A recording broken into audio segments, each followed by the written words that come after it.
Hey guys, Cody Green here. Today I'm going to show you a simple tip of how to fit the front wheel. Come and have a look, guys. So basically, if you watched the recent video, we adjusted the fork height on our KYB front forks after having a bit of issues with it. However, it's a simple thing, but some people might be hard to get with how to fit a front tyre. So as you can see, it works out of basically three things: spindle, your wheel, and your nut. So basically, how it holds on, you wheel the wheel into the slit of the fork is, this spindle goes through that hole into the right fork and then into a nut what pulls it through. Some people might have a bit of trouble coming towards the front brake. The front brake is a major issue with the brake disc sometimes, as some people will press the front brake like so, and as you can see, them pads are closed. So some people start, if you get a wheel straight, ramming the wheel in, and obviously if there's no gap in the pads, there's no gap allowing it to put the brake disc in. So let's head to our.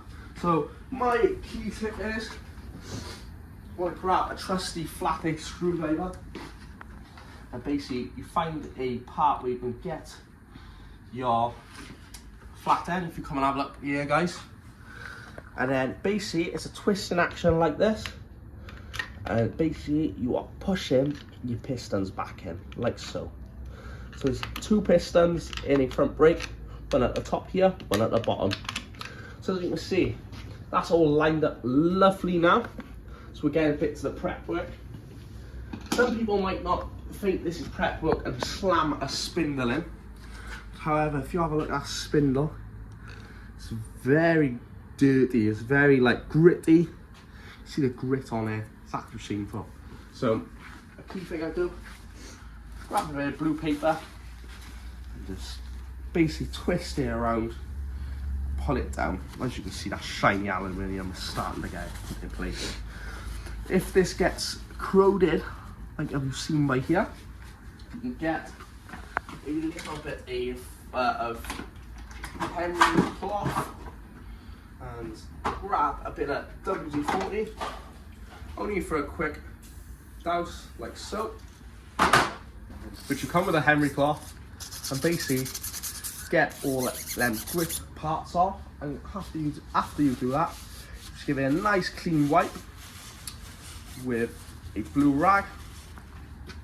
You wipe your hands, get them all nice, and you head over here to your racing grease. I don't know why it's called racing grease, I think it makes it faster, but basically put a little stick in like that and just thread it through like so.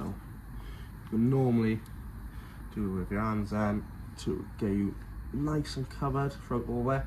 A key tip on the KTMs, as you can see on the Beta 1, the threads are inside, which don't really matter as to this top tip, but on a KTM, you can't go as far as here because there's normally threads on them. So, as you can see, you do all this now. So that's all greased up lovely. You just follow back to me. Wipe my hands to keep them nice and tidy. Oh, grease, most horrible thing in the world. What you want to do now, I've got AS3 front discard. And what you normally want to do is thread your wheel in first like so, and get your spindle in if your bike's up in the air like my one, and then direct them straight. As you can see, that should all fire in quite nice. So as you can see on this side, guys, we have pushed the axle in, and you can barely see it, but basically is another sleeve. So the normal problem is that some people try to ram it in where it only can fit in one special way. Obviously, if you think now that's your spindle, you got your clamp like this. Some people are hitting the edge of the clamp like so, not allowing it to slide past through into the nut compartment. So some people will hammer it, and that's how you mess up your bottom fork leg. So what I'm doing now, it should be all a push in one motion, like so, nice click, And as you can see the threads. What I normally do as well, just to have a peace of mind to service the bike, is to wipe their threads out. And obviously, isn't that giving that a bit of TLC now. You can see all the dirt. It's probably from jet washing, guys. Jet washing is the main killer of products like this. Give it a wash, give it a wipe.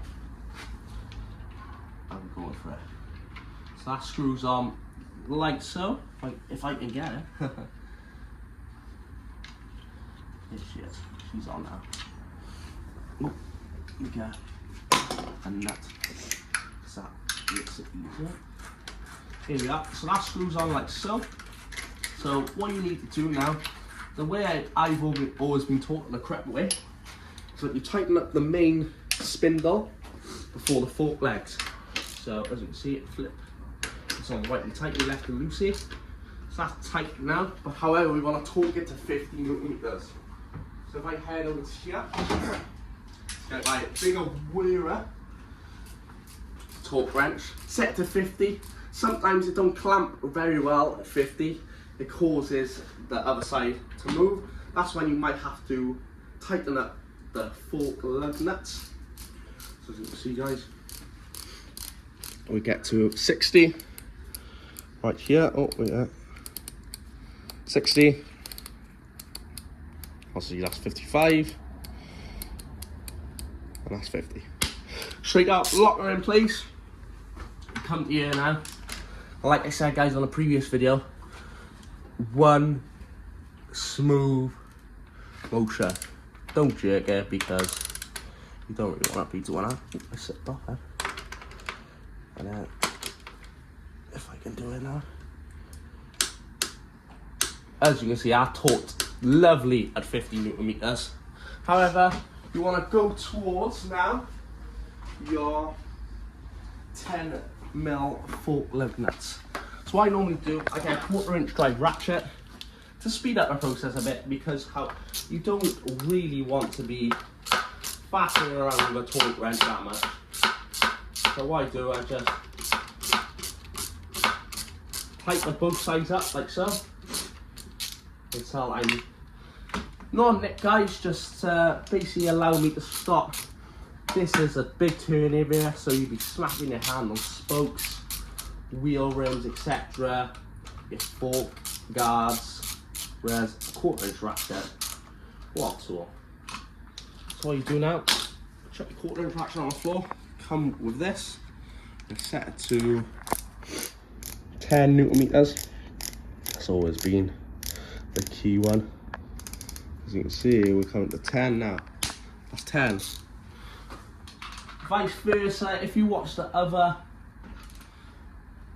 video on me torquing up them triple clamps, you can't torque the one side and expect the other side is torqued. It works as a clamp. And obviously, if you're going to tighten the one side down and then go to the other, like so, ready? Oh, and then if you go back to here, it still moves because it works as a clamp. If you think 2 bolts going down simultaneously and one's going like this, the other one has to travel further down. You're not always going to get them the exact size. So that means you have to torque this one back down, that one down, and then eventually it'll stop and then it goes click. The torque is set. So torqued on one side. If you have a look back down here now, torque to the other side. Lovely areas. That's the key problem in torquing that some people get. So if you have a look from this side now, so I'll have to tighten this one up now, and it's going lovely. Tighten it up. Oh, I didn't screw it much down with the 1/4 inch. So that's one. Another thing that I find that is a bit silly with the ooh, I might have to get one of these on. Yeah. On my side, because I got a discard, I know I frown upon using a extension bar, but as you can see, on one side there, other side, see it moved a bit, even though I tightened that first one. And you go back to it. So both of them are clicking simultaneously. Oh, major thing I don't like about these fork guards, I think they do lip over. So you can barely get a nice fitting on it due to, I'm sorry, it's a bit too big, but however, it'll be alright. So we're fitting this now. You have to pump your front brake out because you have pushed the pistons back. So she's coming and she's there now. So what we want to do now is just have a check. I hold her up now. Spinning lovely. Look at that. Front brake, stopping power, all good. Here's another top tip from you guys. That's how to change a front wheel. More tips will be coming out, how to change a front tyre, a rear tyre, what move setups I use, etc. But however, that's one of the key tips what people start fumbling about along with a rear tyre. And we'll get to that one soon. But however, stay tuned for the next episode. We are watching and learning how to fit a set of monocle iron guards. Give you a little teaser here. We've been kindly sent out a new product. We've been fabricating it with a bend to get them bad boys on to save your hands. Stay tuned. Big thanks for watching.